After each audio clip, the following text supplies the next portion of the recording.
what's it like being a Rothschild? Well, of course, I'm the wrong person to ask because I was born a Rothschild and I'm still a Rothschild. So I don't know what it's like to be anyone else. So, I think you become aware the name has a kind of pulling power, and the name sometimes gets a second take. And when I was younger, I found that very off-putting because I didn't feel that I lived up to this extraordinary reputation. I didn't live up to the magnificence.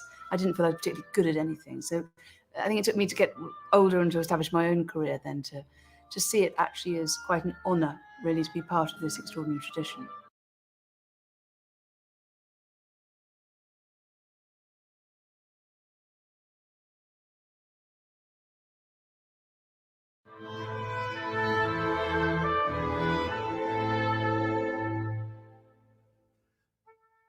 The story really begins in Frankfurt, in the Jewish ghetto in the city, and the name Rothschild comes from the name of the house of their ancestors, which was the House of the Red Shield. So the dynasty was really established by Meyer Amschel Rothschild, who was born in 1743 or 1744, and he set up home in Frankfurt. And he married a member of another Jewish family called Gütle Schnapper, and between them they had 19 children, of which 10 survived, 5 girls and 5 boys.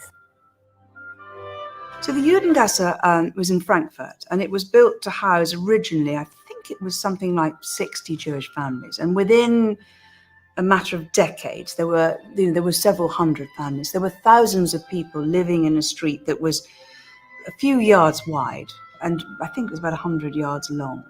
The houses were so densely packed together that light hardly got in there. And now my family, the Rothschilds, lived in a house that was 14 feet wide. So you can imagine it was a very cramped environment. And you can also imagine what the impetus was to get out of there. It's very hard to imagine the extent of the restrictions.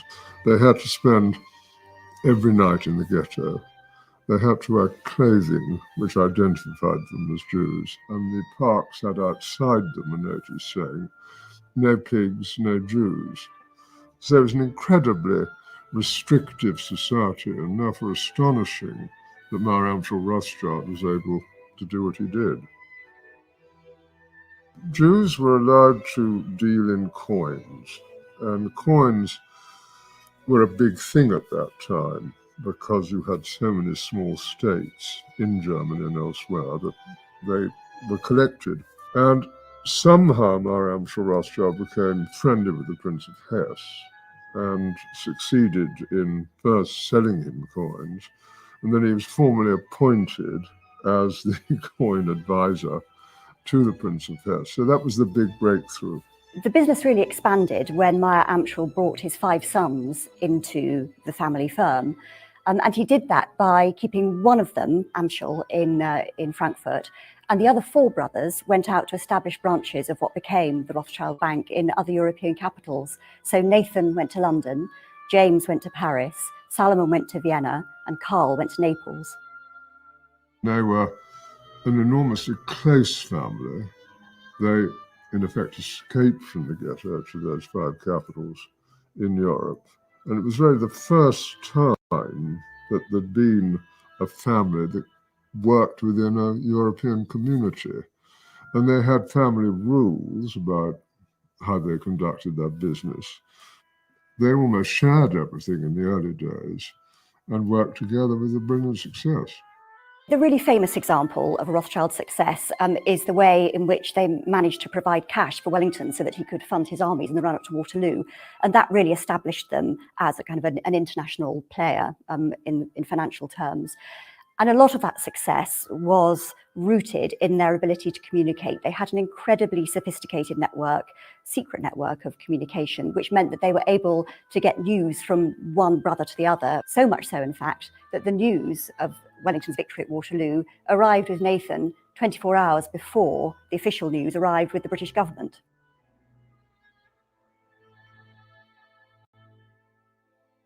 By the middle of the 19th century, the Rothschilds become established members of British society. They were involved in finance and politics. And Nathan's son Lionel, in 1847, was elected as MP for the City of London, but he wasn't, as a practicing Jew, allowed to take his seat in Parliament for another 11 years until 1858, when an act was passed removing the bar to Jews taking the oath of allegiance. Lionel's son, Natty, was also very involved in politics. He gave advice to the government on financial matters. And in 1885, he was made the first Lord Rothschild, the first Baron Rothschild of Tring.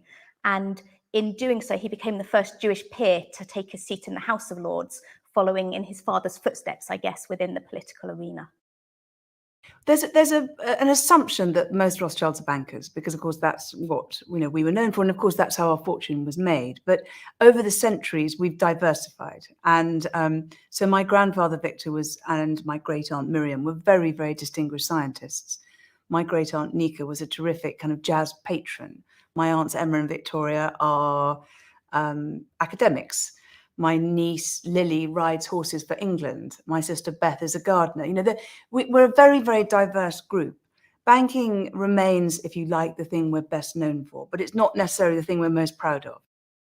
I think there's a very strong tradition of philanthropy amongst the Rothschild family, and that evidenced itself not only in support of local institutions, but in particular towards good Jewish causes.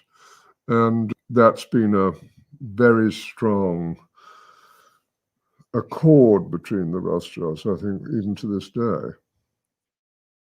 The family has had lots of different interests in all sorts of different fields. I think the famous ones are probably wine, and of course the ownership of the two great Bordeaux vineyards, Chateau Mouton Rothschild and Chateau Lafite Rothschild, which are still in family ownership, which were acquired in the 19th century. And then there's racing. A lot of members of the family were very keen on the turf and raced horses very successfully. There are quite a lot of classic winners.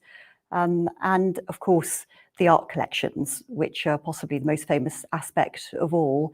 And Waddesdon is a very good example of that, with extraordinary collections of 18th century furniture and paintings, very much in what's called the Rothschild style.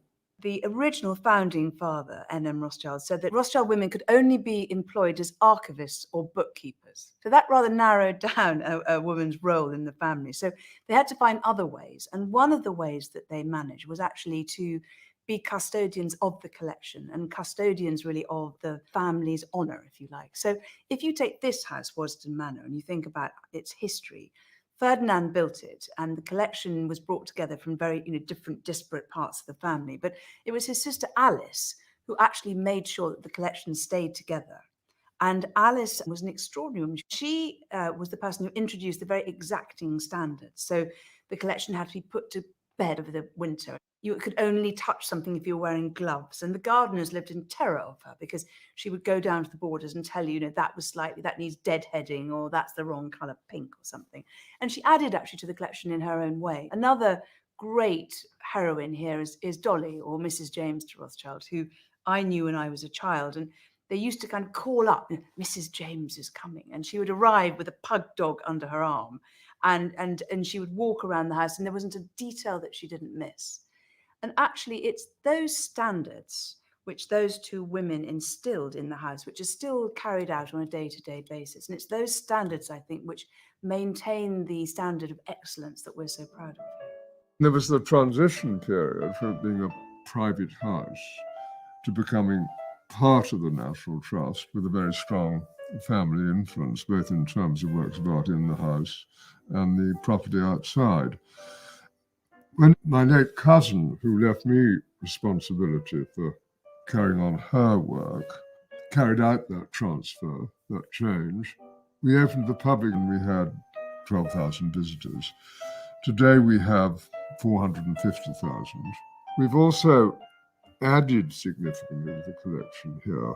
We've made acquisitions which complement it, like, for example, the painting by Chardin. We do exhibitions which are both thoughtful and academic, and at the same time which have a popular appeal.